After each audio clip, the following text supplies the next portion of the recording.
100여 년 전에 한국에 최초로 선교사가 와서 복음을 전하던 그런 시대의 일입니다. 한 번은 이제 이 한 명의 외국 선교사가 여러 지방을 다 돌 수 없기 때문에 이제 각 이 지역에 그래도 글씨를 읽을 수 있는 사람들에게 이 예배를 인도하도록 부탁하고 그렇게 떠났습니다.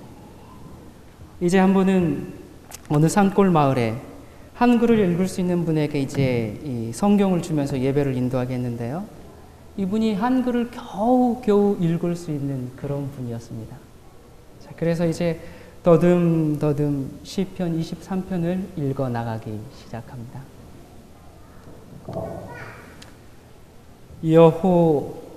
여호와는 나의 목자르시니 내게 부족함이 없으리로다. 여호와는 나의 목자이시니라는 말을 나의 목 자르신다 그렇게 잘못 이해하면서 읽었습니다.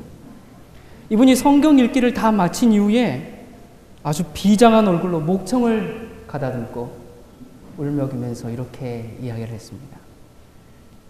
여러분, 여호와 하나님께서 나의 목을 자르실지라도 내게 부족함이 없습니다. 여러분은 아멘이 없으신 걸 보니까 부족함이 많으신가 봅니다. 그럼 다시 한번 질문해 보겠습니다. 여러분, 이분의 이 말도 안 되는 성경 해석이죠. 이분의 이 잘못된 실수지만 모두들 눈물을 흘리면서 아멘 화답했습니다. 여러분, 여호와께서 여러분의 목을 자르시더라도 여러분 부족함이 없으십니까? 정말입니까? 그렇다면 더 설교가 필요 없습니다. 여호와께서 나의 목을 치시더라도 내게 부족함이 없고 하나님께 감사하겠다는데 우리가 무슨 설교가 더 필요하겠습니까? 우리가 그렇게 살면 되는 것인데. 여러분, 여호와께서 우리의 목을 자르시더라도 정말 부족함이 없습니다라는 고백이 나의 삶의 진실한 고백이 되기를 간절히 바랍니다. 주님, 언제 오시렵니까? 눈물로 하늘을 바라보면서 순교를 각오하던 이 땅의 믿음의 선배들,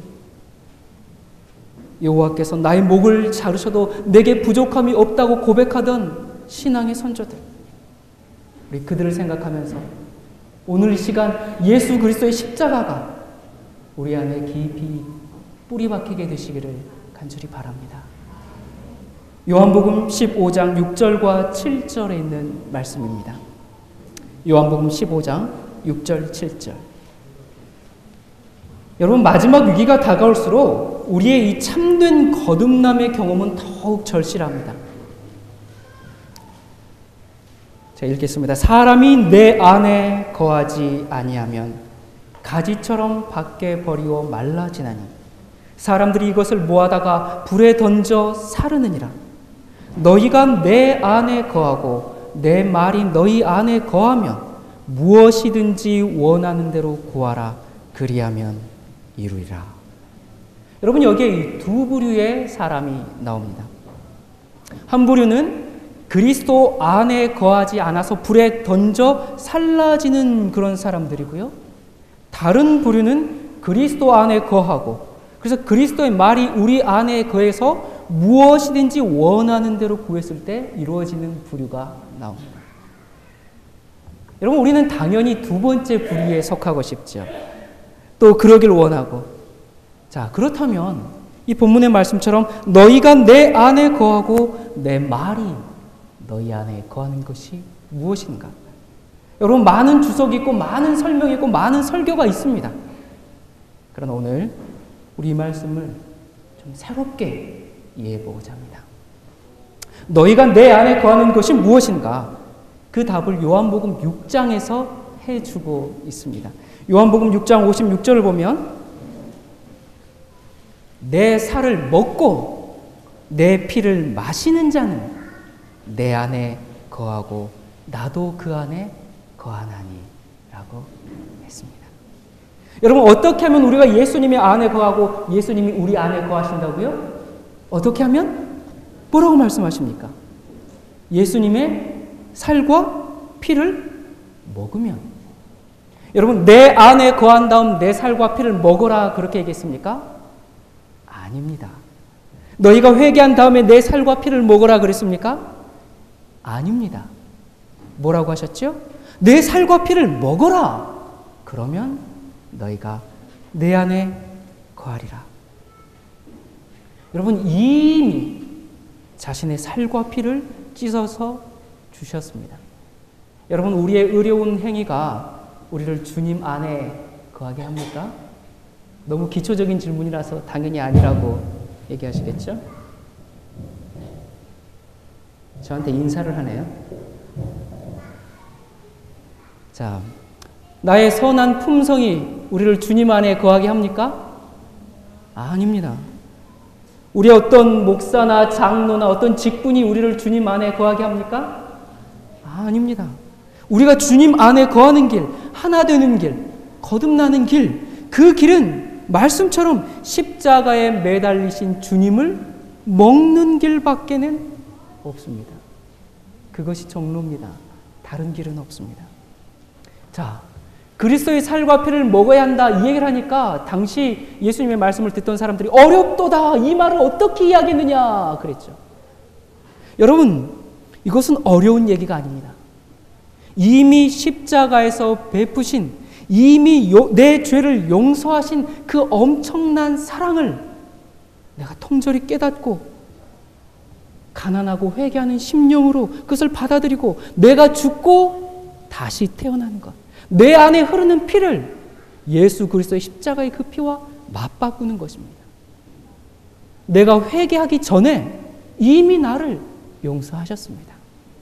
자, 그렇다면 회개할 필요가 없는가? 여기에 계신 분들이 많은 교단 교파에서 오신 분이죠. 그래서 한 번은 제가 어떤 교파에서 나온 자매에게 그런 이야기를 들은 적이 있습니다. 그 교단은 절대로 회개 기도를 하면 안 된다고 하더라고요. 회개를 하는 것은 믿음이 없는 것이라고 하기 때문에 우리는 구원받았기 때문에 더 이상 회개 기도를 하면 안 된다. 그렇게 가르치는 교파도 있다는 얘기를 들었습니다. 여러분, 회개가 무엇인가? 그분이 베풀어 주신 살과 피를 먹는 행위입니다. 여러분, 이미 베풀어 놓으신 그 용서를 먹어야 내가 그 안에 들어가는 것입니다. 우리가 회개는 하지 않고 주님께서 나를 용서하셨다라는 그 사실만 아는 것. 오늘날 얼마나 많은 기독교인들이 그리스도 안으로는 들어가지 않고 주의만 맴돌기 때문에 지식으로만 알고 있지 않습니까? 용서하셨음만 주장하니까 변화가 없고 열매가 없습니다. 도대체 믿는 사람들과 믿지 않는 사람들의 차이가 없습니다. 많은 사람들은 생각하기를 우리가 그렇다면 이제 회개라는 것을 하면 그 대가로 하나님께서 우리에게 옛다 용서라는 선물을 주신다고 생각합니다. 그래서 우리가 금식하고 애통하고 뉘우치고 그렇게 하면 하나님께서 우리를 불쌍히 여기셔서 용서하신다고 생각합니다. 아닙니다, 여러분. 성경은 전혀 그렇게 이야기하지 않습니다. 우리가 영원한 생명에 참여할 수 있는 것은 오로지 그리스도께서 자신의 생명을 우리에게 주었기 때문에 그렇습니다. 내가 회개했기 때문에 용서받는 것이 아니고 그가 용서를 하셨기 때문에 그 사랑 때문에 내가 회개라는 것을 하게 되는 것입니다. 이 강팍한 죄인이 어떻게 회개할 수 있는가? 그리스도의 사랑을 볼 때 회개가 나오는 것입니다. 여러분, 에덴 동산에서 인간이 이제 하나님께서 하지 말라고 한 그 일을 했습니다. 그 일을 했을 때 그리스도께서 그 자리에서 뭐라고 말씀하셨습니까? 아버지, 제가 대신 형벌을 받겠습니다. 제가 저들을 대신해서 죽겠습니다. 제가 사람의 자리에 서겠습니다. 저들을 용서해 주십시오. 정령 죽으리라 했는데 아담과 하와가 그 즉시로 죽지 않았죠. 이 이야기가 로마서 5장의 이야기입니다. 인간이 죄를 범했을 때 예수께서 화목제물로 인간과 하나님 사이에 서셨습니다. 그들이 죽었어야 하는데 예수께서 대신 죽으심으로 인간이 용서를 받았어요. 인간이 회개했기 때문에 용서를 받은 게 아닙니다. 그러므로 우리가 살고 있는 이 생명, 지금 우리가 호흡하고 이렇게 앉아있는 이 생명, 이것은 빌려 쓰는 것입니다. 얻어 쓰는 것입니다. 우리의 것이 아닙니다. 여러분, 사랑에 빠져본 적 있으십니까? 하나님께서 우리에게 어떠한 사랑을 주셨는지 생각하면 은혜가 충만하면서 자아는 사라지는 혹시 그런 분 계십니까? 하나님께 가장 큰 복을 받으신 분입니다. 더 이상 부족한 것이 없는 사람이죠. 왜 그렇습니까? 사랑에 빠지면 부족한 것이 없기 때문에 그렇습니다. 어떠한 고난과 역경도 사랑의 힘으로 이겨낼 수가 있습니다. 서로 사랑하고, 그런 부부가, 서로 사랑하는 부부가 있다면 한겨울에 추위에 떨면서 노점상을 해도 최고급 승용차를 타고 다니면서 부인이 둘씩 있는 그런 가정보다 훨씬 더 행복하고 아름답습니다. 여러분, 사랑에 눈이 멀면 그것밖에는 보이지 않습니다.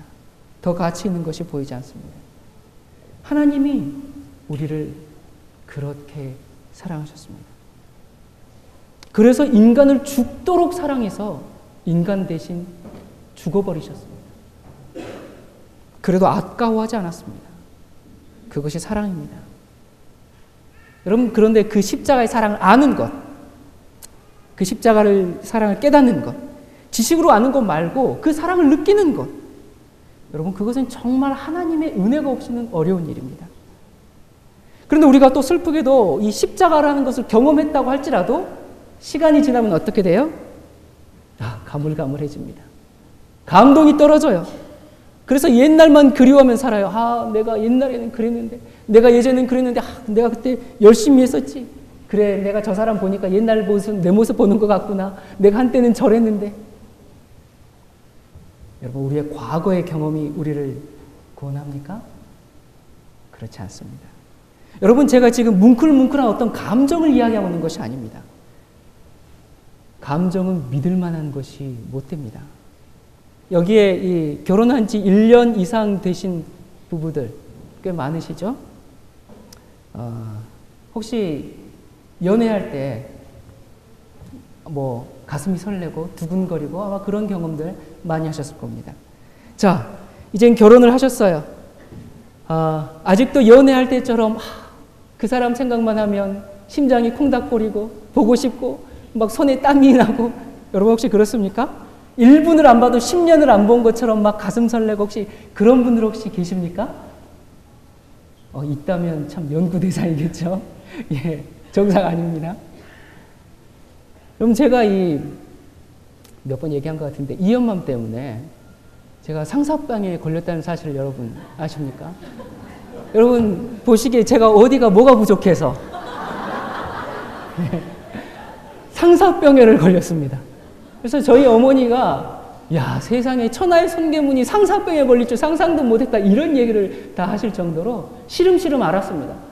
보고 싶어서 정말 식음을 전폐하고 그냥 계속 이 설사를 하고, 이게 상사병이구나, 그런 시절이 있었습니다. 그래서 그렇게 상사병에 걸렸다가 드디어 그 사람과 이 연애를 하게 됐으니 얼마나 행복했겠습니까? 제가 이 닭살 커플로 엄청 유명했습니다. 그냥 지나가다가 벗어놓은 신발만 봐도 내님의 신발, 가슴이 두근거리고 그냥 그 신발만 한참을 쳐다보고 있어요. 아마 혹시 그런 경험 가운데 있는 우리 젊은 남녀들이 있는지 모르겠습니다. 자, 그런데 제가 지금도 이연맘의 신발을 보면서 그렇게 가슴이 두근거릴까요? 아니죠. 자, 그러면 뭐가 남았는가? 애정도 다 식고 메마른 의무만 남아서 헤어질 수 없으니까 그냥 살고 있는가? 여러분, 저희가 결혼한 지 15년 됐습니다. 자, 그런데 우리처럼 또 행복한 부부가 있을까 싶어요. 이런 얘기하면 저 있는데요, 이렇게 손 드실 분들이 아마 몇 가정 좀 있을 것 같습니다. 나름대로 인정합니다. 자, 시간이 지날수록 사랑이 더 깊어지고, 당신이 내 안에, 내가 당신 안에, 그래서 한 마음과 한 뜻으로 한 목적을 위해서 사는 행복. 여러분, 사랑한다는 것은 산다는 것입니다. 두 사람이 한 사람이 되어서 산다는 것입니다. 그것이 사랑한다는 것입니다.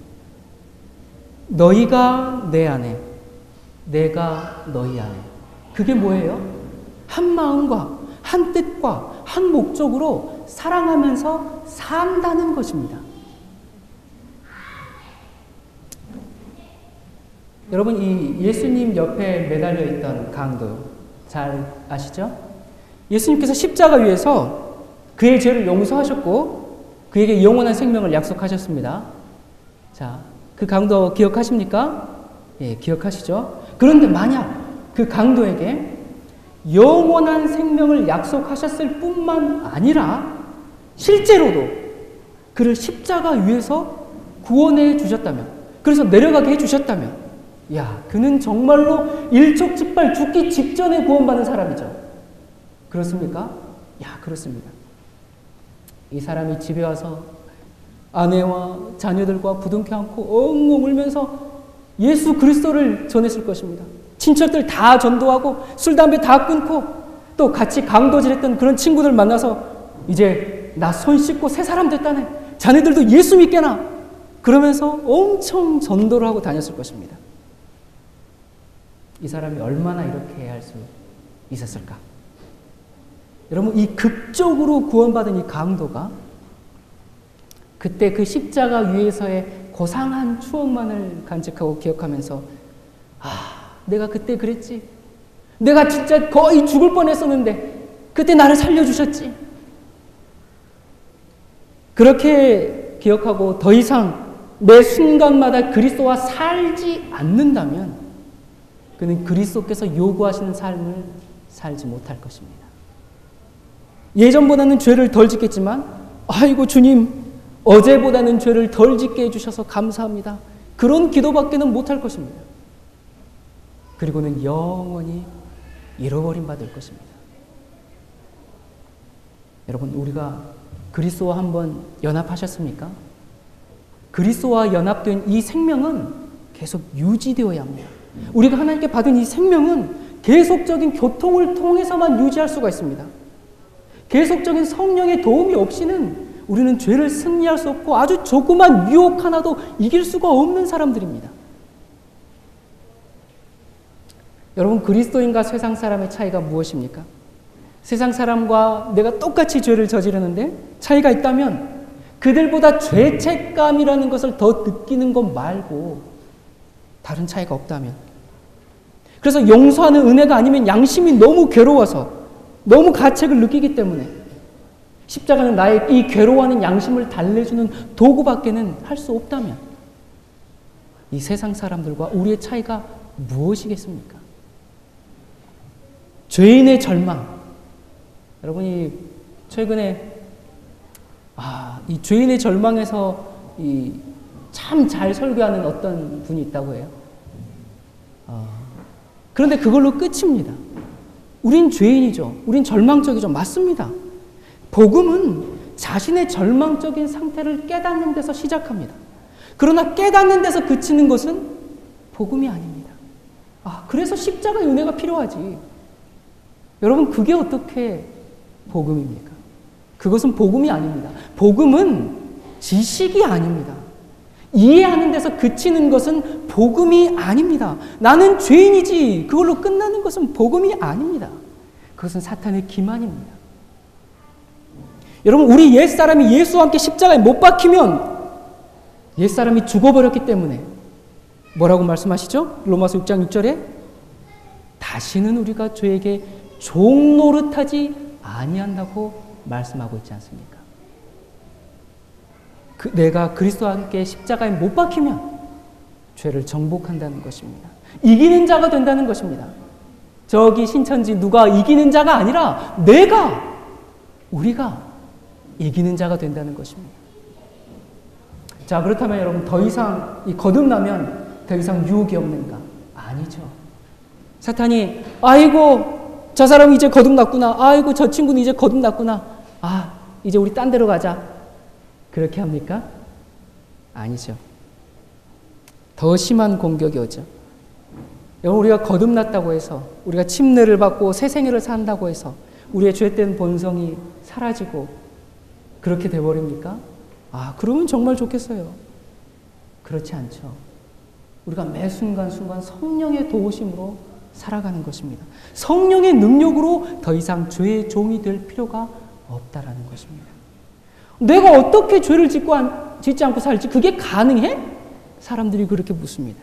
불가능하죠. 여러분, 우리가 죄와 싸워서 어떻게 이기겠습니까? 죄와 싸워서 이기려고 애쓰지 마시기 바랍니다.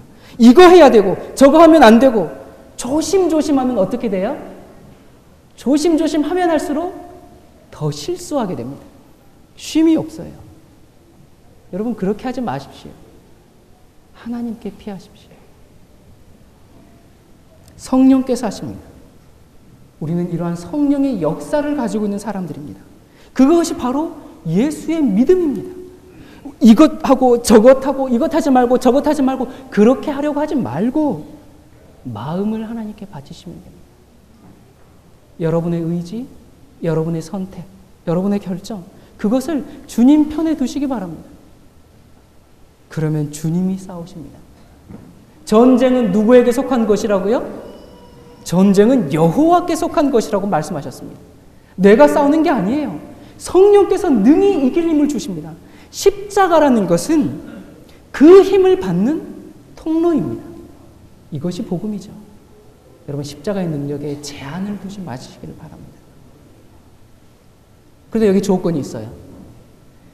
십자가를 받아들이는 것, 우리가 그리스도의 살과 피를 먹는 것, 한 번만 마시면, 한 번만 먹으면 충분합니까? 여러분, 그렇지 않죠. 여러분, 오늘 아침 식사 하셨습니까?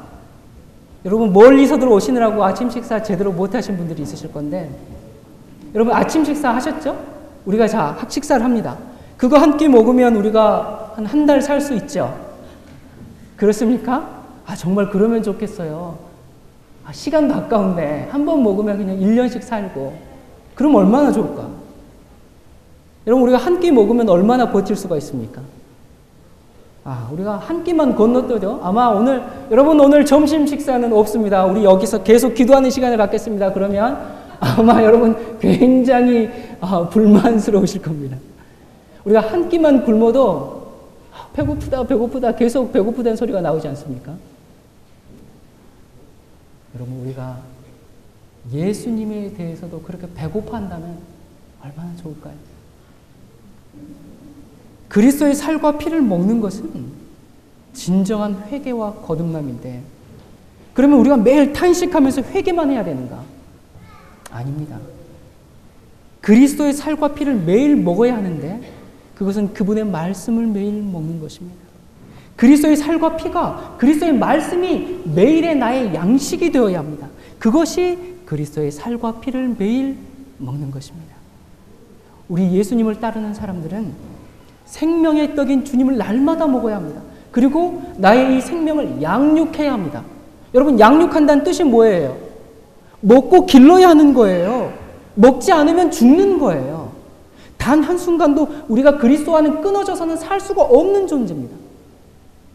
예수님께서 내가 아버지로 인하여 사는 것 같이 나를 먹는 그 사람도 나로 인하여 살리라 라고 했습니다. 먹어야 사는 것은 법칙입니다. 그리스도의 살과 피를 먹어야 삽니다. 말씀을 먹어야 삽니다. 여러분, 사람의 피는 먹는 것으로 이루어지죠.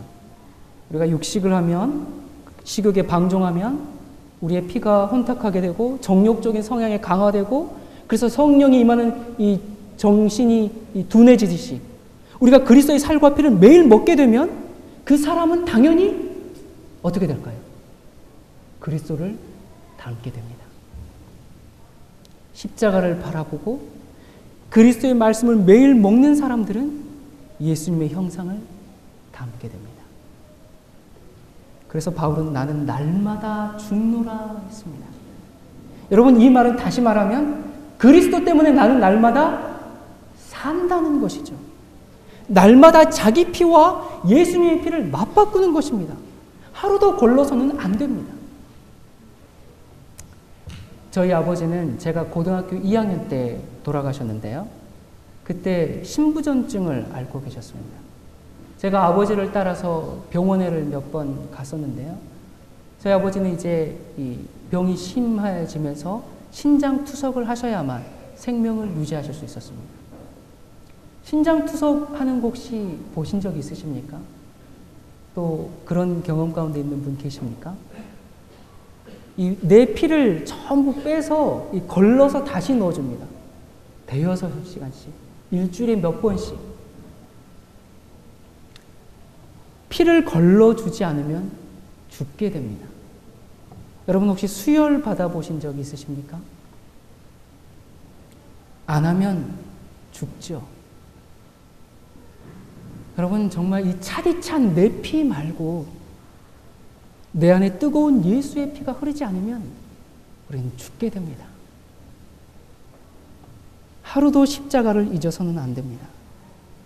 그래서 빌립보서 2장 12절에 두렵고 떨림으로 너희 구원을 이루라 라고 하셨습니다. 여러분 이 빌립보 교회가 어떤 교회입니까? 사도 바울에 의해서 유럽에 최초로 세워진 교회가 바로 빌립보 교회입니다. 자주장사인 루디아 잘 아시죠? 또 한 간수의 집안이 다 회개해서 복음을 받아들였죠. 그게 바로 빌립보 교회입니다. 그 사람들로 인해서 이 유럽 교회를 시작하는 모태가 된 교회가 바로 빌립보 교회입니다. 빌립보 교회는 굉장히 작고 가난했습니다. 그럼에도 불구하고 유럽 전체에 복음을 전하는 데 시작한 곳이었습니다. 바울과 매우 친밀한 관계를 유지했죠. 바울에게 최소한 2번 정도 헌금을 보냈다는 이야기가 있고, 또 예루살렘의 가난한 성도를 위해서 어떻게 했다고 나와요? 힘에 지나도록 헌금을 보낸 교회가 바로 빌립보 교회입니다. 이 빌립보서는 바울이 감옥에 있으면서 쓴 옥중 서신 중에 하나입니다. 자, 이러한 빌립보 교회에 두렵고 떨림으로 너희 구원을 이루라니. 아니, 뭐가 부족해서 이 정도 했으면 됐지. 그렇지 않습니까? 구원받지 못할 하는 조바심, 초조함, 두려움 그런 것이 아니라, 또 뭔가 행함을 더 이루라는 그런 것이 아니라 그리스도와 생명의 탯줄이 연결되어 있는지 늘 확인하라는 것입니다. 내가 예수만 사랑하는지, 내가 주님 뜻대로 살아가는지 늘 확인하라는 것입니다. 자신의 인간적인 노력과 지혜를 의지하지 말라는 것입니다. 함부로 말하는 것을 두려워하고 내 충동대로 내 성향에 따라서 행동하는 것을 두려워하라는 것입니다. 세상에 대한 사랑과 육신의 정욕은 하늘의 은혜를 소멸시킨다는 것을 두려워하라는 것입니다. 십자가를 바라보고 매일 그분의 말씀을, 그분의 살과 피를 먹으라는 것입니다. 여러분, 이 주님과 우리의 관계가 좋으면 행함은 자연스럽게 따라오게 되는 것입니다. 많은 사람들이 주님과의 관계가 좋지 않으니까, 엉망이니까, 소리치는 양심을 피할 길이 없기 때문에 금식 기도나 또 여러 가지 교회 봉사, 전도 활동 그런 것들을 통해서 좀 메꿔보려고 하는 것입니다.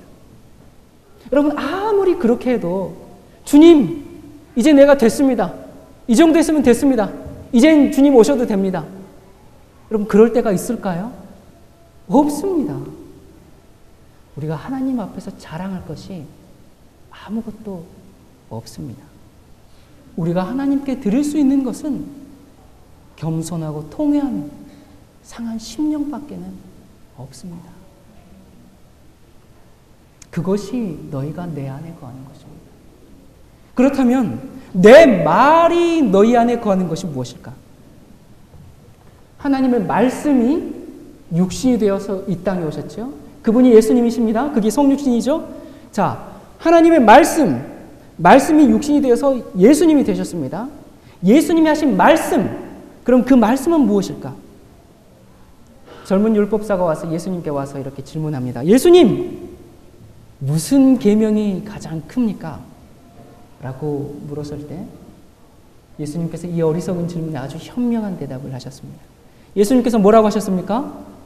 성경을 두 마디로 요약 정리하셨죠. 첫째는 뭐라고요? 내 마음과 목숨과 뜻을 다하여 주 너의 하나님을 사랑하고, 둘째는 뭐라고요? 내 이웃을 내 몸처럼 사랑하라.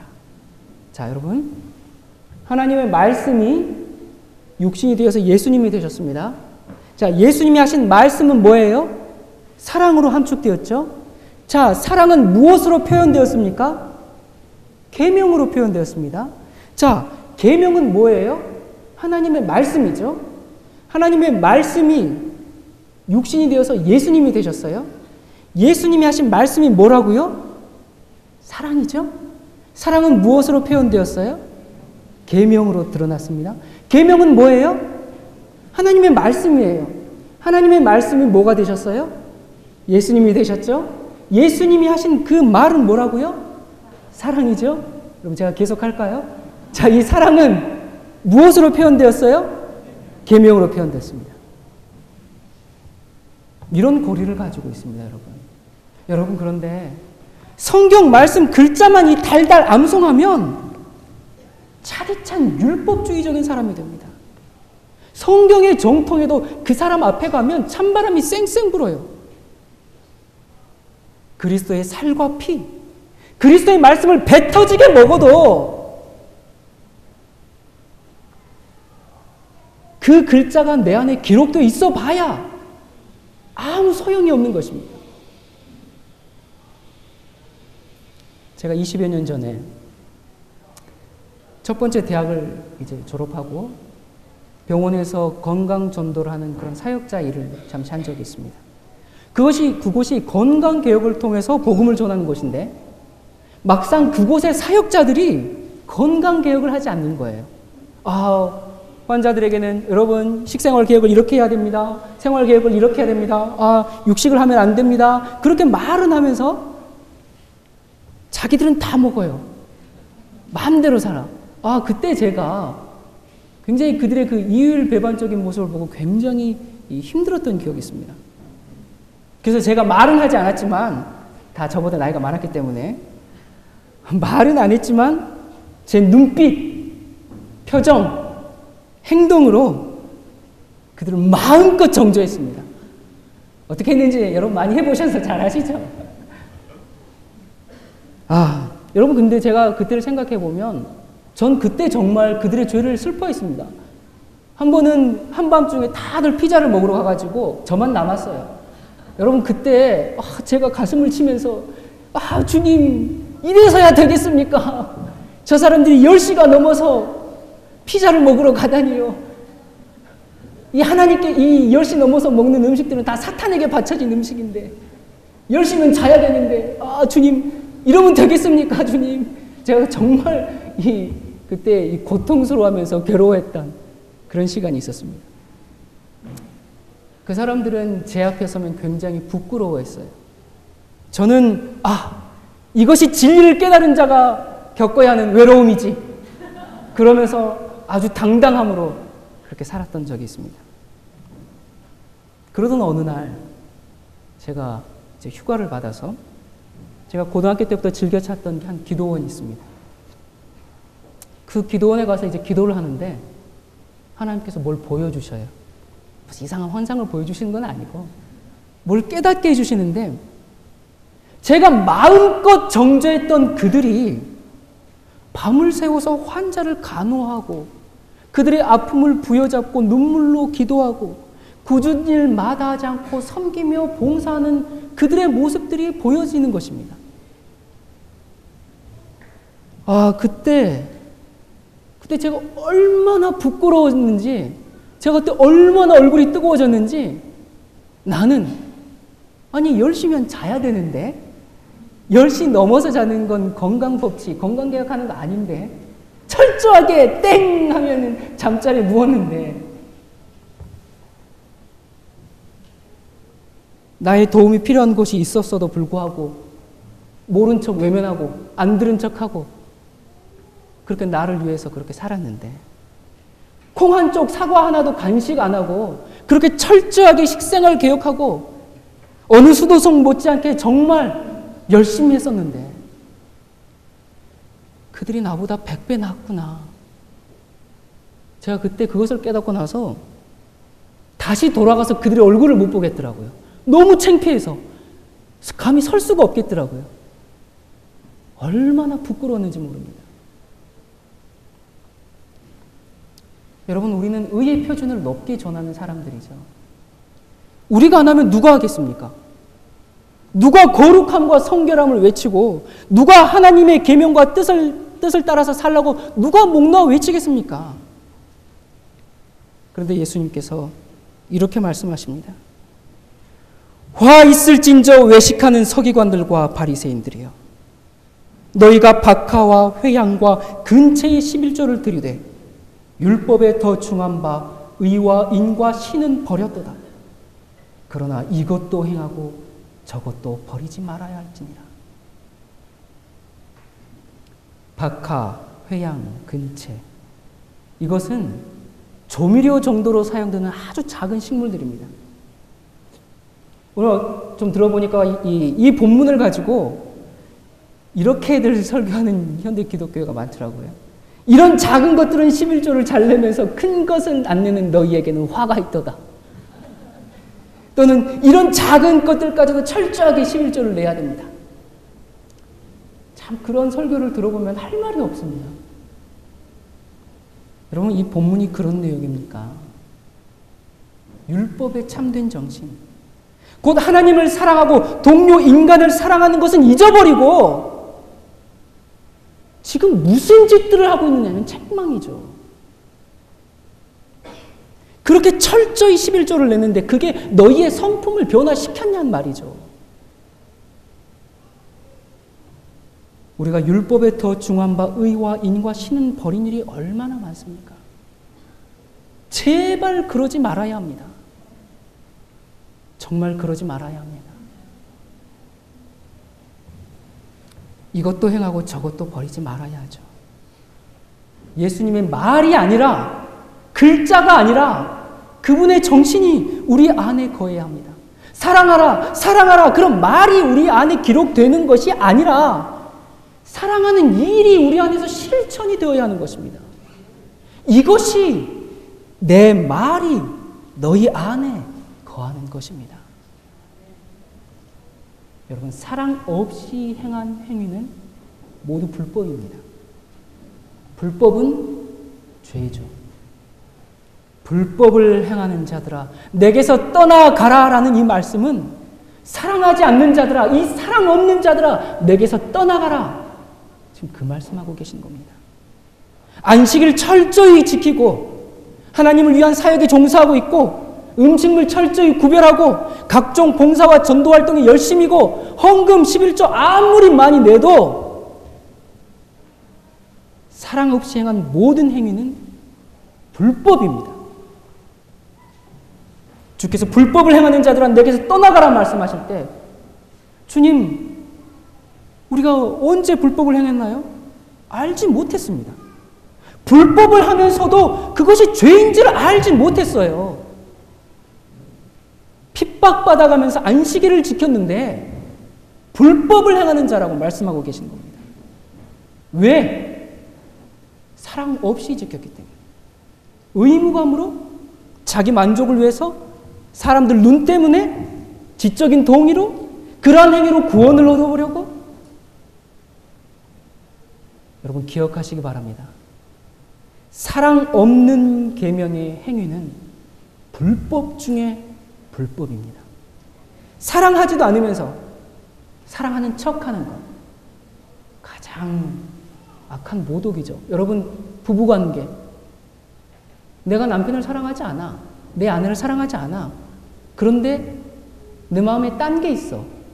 그런데 사랑하는 척하는 것, 하나님을 모독하는 것이죠. 겉으로는 모르겠어요. 상대방을 모욕하는 것이죠. 가장 악한 불법입니다.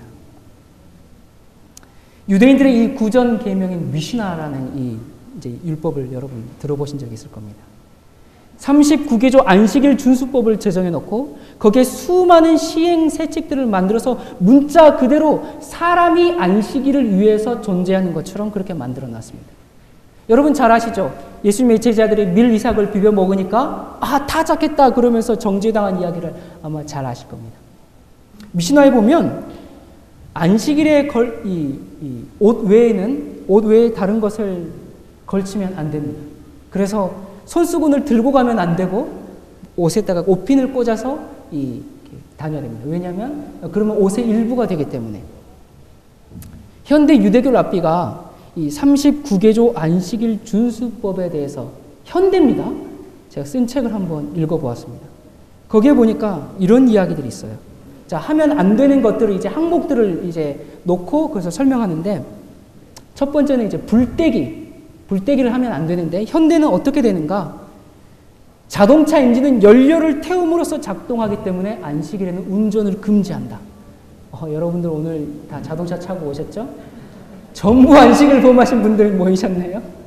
자, 그리고 전화를 비롯해서 일체의 전자제품을 사용하는 것도 금합니다. 또 불을 떼면 안 되니까 안식일에는 흡연 금지. 차라리 담배를 피우지 말지. 참.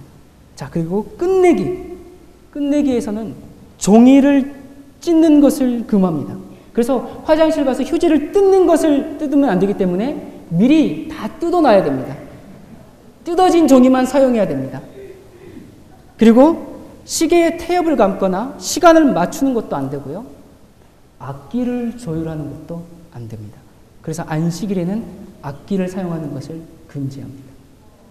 자, 글쓰기, 기록을 요구하는 모든 활동을 다 금합니다. 도장을 찍는 것도 안 돼요. 혹시 설교 필기하고 계신 분 있습니까? 하면 안 돼요. 자, 지우기. 음식을 꺼내기 위해서 봉투를 찢는 것은 허락되는데요. 봉투 위에 글자들이 잘라지도록 찢으면 안 되는 것입니다. 피해서 이렇게 찢어야 됩니다. 그리고 또 화장실에서도 글씨가 써진 종이를 쓰면 안 됩니다. 빨래하기. 옷에 흠이나 얼룩이 묻은 것을 지워서도 안 됩니다. 거두기. 저는 이 거두기 항목에서 정말 경악을 금치 못했는데요. 꽃의 향기를 맡는 것도 금지됩니다. 왜냐? 일종의 수학이기 때문에. 깜짝 놀랐어요. 운반하기.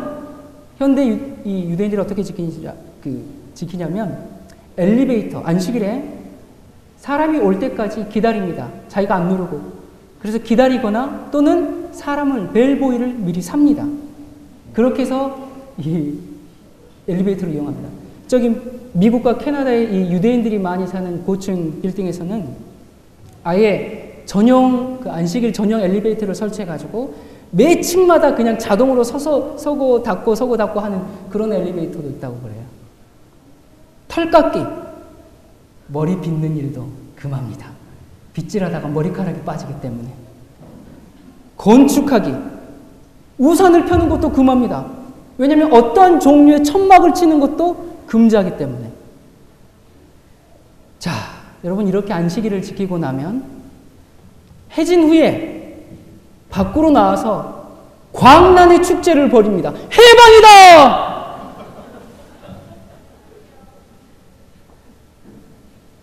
여러분 우리처럼 하나님의 말씀대로 살려고 힘쓰는 백성들이 없을 것입니다. 사치하지 않으려고 귀걸이, 목걸이, 팔찌 그런 거 안 하는 백성들이죠.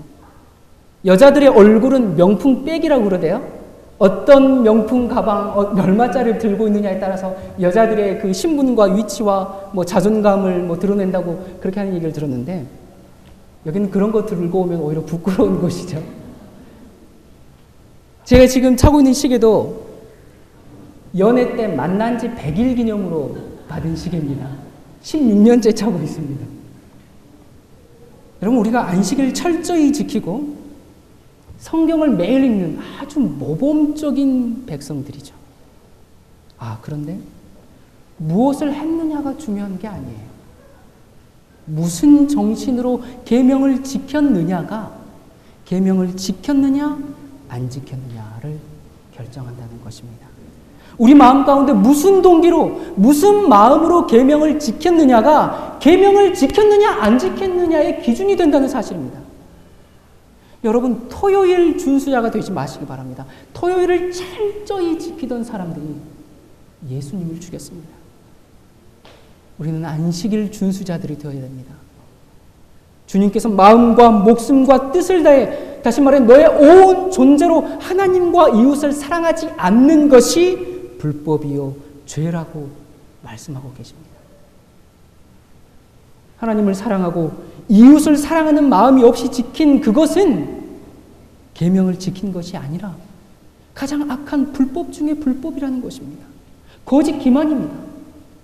여러분 생각해 보십시오. 상대방이 뻔히 알고 있는데 사랑하지도 않으면서 사랑한다고 말하는 것, 아주 불쾌하죠. 사탄이 그랬습니다. 하나님을 사랑하지 않으면서 하나님 말씀에 순종하려고 하니 그 되겠습니까? 그래서 그는 계명을 지킬 수가 없어서 하늘에서 떠나 나왔습니다. 오늘날 많은 사람들이 교회에 열심히 출석하고 있기 때문에 구원은 당연한 것이라고 생각하고 있는, 착각하고 있는 부류들이 있는데, 우리는요? 우리도 그렇게 생각하고 있는지 모릅니다. 여러분, 하나님의 말씀대로 사는 우리의 동기, 하나님의 계명을 지키는 우리의 마음의 동기가 무엇인지 살펴보시기 바랍니다. 정말 하나님을 사랑하고 있는가? 사랑하는 척 하는 것인가? 예수님은 전혀 자신을 위해서 살지 않았습니다. 한순간도 자기를 위해서 살지 않았어요. 예수님의 죽으심조차도 자기를 위해서 죽지 않으셨습니다. 예수님은 자기가 먹을 수 있는 작은 빵을 배고픈 자의 손에 소리 없이 주어 주셨습니다. 예수님의 삶의 목적과 동기가 자기를 위한 것이 전혀 없습니다. 그것이 계명입니다. 그것이 사랑입니다. 여러분, 오늘 나는 누구를 사랑하고 있는가? 무엇을 사랑하고 있는가? 주님께서 아무 말씀 없이 우리의 죄를 지고 가셨습니다. 우리를 탓하지도 않고 자기 죄를 모르는 죄인들의 죄를 지고 돌아가셨습니다. 남 얘기가 아닙니다. 2000년 전에 돌아가셨던 예수님 이야기가 아니고 그때 당시에 살았던 사람들 이야기가 아닙니다. 지금 내 이야기입니다. 죄를 범하면서 죄인지 모르고, 이기심이 죄인지 모르고, 사랑하지 않는 것이 죄인지 모르는 우리 얘기인 것입니다. 사랑 없이 행한 계명의 모든 행위는 죄입니다. 예수님께서 유일하게 오직 한 가지 미워하시는 게 있는데 그것은 바로 죄입니다. 하나님은 우리를 멸망시키지 않습니다. 죄를 멸망시키시죠. 그런데 그 죄를 영원히 소멸시킬 때 죄를 껴안고 있지 마시기 바랍니다. 십자가는 말없는 사랑의 흔적입니다. 여러분, 우리의 삶 속에서도 십자가가 보여야 하겠습니다. 사랑의 계명이 실천되어야 합니다. 하나님의 말씀대로 살고 싶고 순종하고 싶고 주님의 기쁨이 되기를 간절히 원하는 그런 거룩한 소원이 흘러 넘쳐서 계명을 지키는 삶이 되어야 하는 것입니다. 너희가 내 안에 거하라는 것은 거듭나야 한다는 것이죠. 무엇이 우리를 거듭나게 합니까? 내 살을 먹고 내 피를 마시는 자는 내 안에 거하나니. 십자가에서 찢어 넣으신 주님의 살과 피, 우리가 먹어야 사는 것처럼 그리스도의 살과 피를 먹어야 영생합니다. 한 번으로 끝나는 것은 충분하지 않습니다. 날마다 먹어야 합니다. 매일의 식사가 주님께서 찢어주신 성찬입니다. 바울은 day by day, 날마다 죽는다라고 했지만 우리는 모멘트 바이 모멘트, 매 순간순간마다 최소한 하루 3끼 식사할 때만큼이라도 하나님의 용서의 사랑과 십자가의 희생을 우리가 기억했으면 좋겠습니다. 그것을 먹고 그 용서의 은혜와 사랑에 반응해서 겸손하고 통회하는 심령으로 사는 것, 너희가 내 하는 것입니다. 바로 그런 삶입니다. 한 번으로 끝나는 것이 아니라 날마다. 그런데 회개조차도 성령께서 주시는 선물이죠. 계시록 7장에 보면 우리가 하나님과 만나게 되는 날, 천천만만의 천사들과 함께 노래하는 모습이 나옵니다. 구원하심이 보좌에 앉으신 우리 하나님과 누구에게 있도다? 어린 양께 있도다. 그렇지 않습니까? 구원하심이 보좌에 앉으신 우리 하나님과 어린 양과 나의 의에 있도다. 천만의 말씀입니다. 그래서 예수 그리스도의 십자가 외에는 아무것도 자랑할 것이 없는 것입니다. 내 말이 너희 안에 거하는 것은 거듭난 이후의 삶을 말하는 것입니다. 거룩한 생애는 십자가가 내 안에 있어야지만 가능한 것입니다. 종교적 행위로는 안 돼요.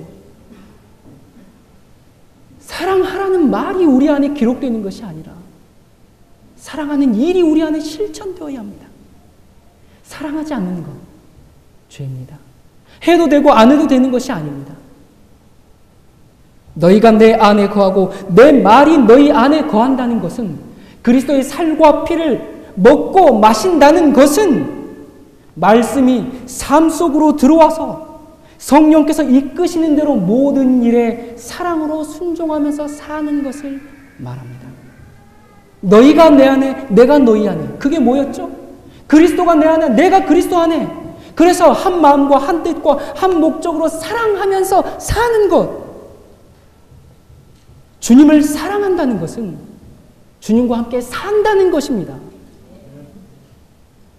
두 사람이 한 사람이 되어서 산다는 것입니다. 살아야 합니다. 그것이 사랑한다는 것입니다. 그것이 부부입니다. 신랑 되신 주님과 신부된 우리가 살아가는 방법입니다. 그것이. 주님과 한 마음과 한 뜻과 한 목적으로 사랑하면서 사는 것. 우리가 이렇게 성령의 사람이 될 때에야 드디어 세상에서 썩어질 것을 피하여 신의 성품에 참여하게 되는 것입니다. 요한복음 15장 6절 7절, 오늘 처음 읽었던 본문이죠. 사람이 내 안에 거하지 아니하면 가지처럼 밖에 버리고 말라지나니 사람들이 이것을 모아다가 불에 던져 사르느니라. 너희가 내 안에 거하고 내 말이 너희 안에 거하면 무엇이든지 원하는 대로 구하라. 그리하면 이루리라. 여러분, 둘 중 하나입니다. 본문 말씀대로 내 안에 거하지 아니하면 이것을 모아다가 다 불에 던져 사르든지, 아니면 너희가 내 안에 거하고 내 말이 너희 안에 거하면 무엇이든지 원하는 대로 구하라. 그리하면 이루든지. 루터보다 100년이나 먼저 고달픈 혁명가의 길을 간 얀 후스. 이 보헤미아, 지금은 체코라고 부르죠. 그곳 수도 프라하에 진리의 빛을 전하는 두 설교자가 왔습니다. 그들이 교황권을 공격하니까 당국으로부터 설교를 금지당했습니다. 그래서 그들은 본래 화가였기 때문에 설교를 못하는 대신에 그림을 그려서 여러 사람이 볼 수 있는 곳에 2장의 그림을 두었는데요. 하나는 겸손하신 예수님의 모습과 그 제자들이 헌옷을 입고 뒤를 따라가는 그런 모습이었고, 다른 하나는 교황의 행렬을 그린 것인데 3층관을 쓰고 나팔수들이 옆에 따라가고 추기경 각종 주교들이 줄지어서 대열하고 있고, 그런 모습을, 이 두 그림을 보았습니다. 이것은 모든 사람들에게 주목을 끈 무언의 설교였죠. 이 후스가 바로 그것을 보고 깊은 감동을 받고 인상을 받고 그때부터 종교개혁에 앞장서게 됩니다. 그래서 그는 이 성경을 체코로 번역하는 데 앞장서게 되었습니다. 그의 설교는 당시 교회와 교황권에 대한 아주 신랄한 비판을 담기 시작했습니다. 교회의 지도자들은 강력히 반발했고 결국 이단이다라는 선고가 내려졌습니다. 불결하고 음침한 지하 감옥에서 열병에 걸리고 각종 고문과 거의 죽음 직전에 이르러서 그는 교회에 다음과 같은 편지를 씁니다. 나의 형제들이여, 나는 옥중에서 내일 사형 집행을 기다리면서 쇠사슬에 매인 손으로 이 편지를 씁니다. 하나님께서 나를 당신의 진리로 강하게 하시기 위하여 성령을 주시고 잔인한 죽음까지라도 용기 있게 당하게 하실 줄로 믿습니다. 예수께서는 고난을 당하셨습니다. 그러므로 우리들 또한 고난을 당하는 것이 마땅하지 않겠습니까? 더욱이 고난을 통해 우리가 정결해지는데 어찌 고통을 받지 않을 수 있겠습니까? 그런즉 사랑하는 나의 친구들이여, 나의 죽음이 주님께 영광을 돌리도록 기도해 주십시오. 그리고는 1415년 화영대에 오르는 그 순간까지, 숨이 끊어지는 그 순간까지 찬송을 부르며 이렇게 노래합니다. 나는 비록 약하나 당신의 뒤를 따라갈 수 있도록 이끌어 주소서. 나에게 두려움이 없는 심장과 올바른 신앙과 요동치 않는 소망과 완전한 사랑을 주소서. 당신을 위해 인내와 기쁨으로 저의 생명을 바치게 하옵소서. 아멘. 죽어가면서 화영대에 있으면서 불에 타면서 노래한 기도입니다. 바로 이것이 그리스도가 내 안에, 내가 그리스도 안에 거한 사람의 모습이고 하나님의 뜻대로 죽음을 이길 힘을 달라고 구했을 때 응답받은 자의 삶입니다. 여러분의 이 처음 사랑이 식어져 가십니까? 처음 뜨거웠던 그 열심이 식어져 가십니까? 그리스도의 사랑을 다시 기억하십시오. 십자가를 다시 기억하십시오. 그분의 살과 피를 매일 먹으십시오. 여러분, 주님과 우리를 표현하는, 상징하는 여러 가지 표현들이 있습니다. 포도나무와 가지, 양과 목자, 스승과 제자, 신랑과 신부, 몸과 지체. 그리고 바울은 우리는 그리스도의 대사요, 향기요, 편지다 라고 말했습니다.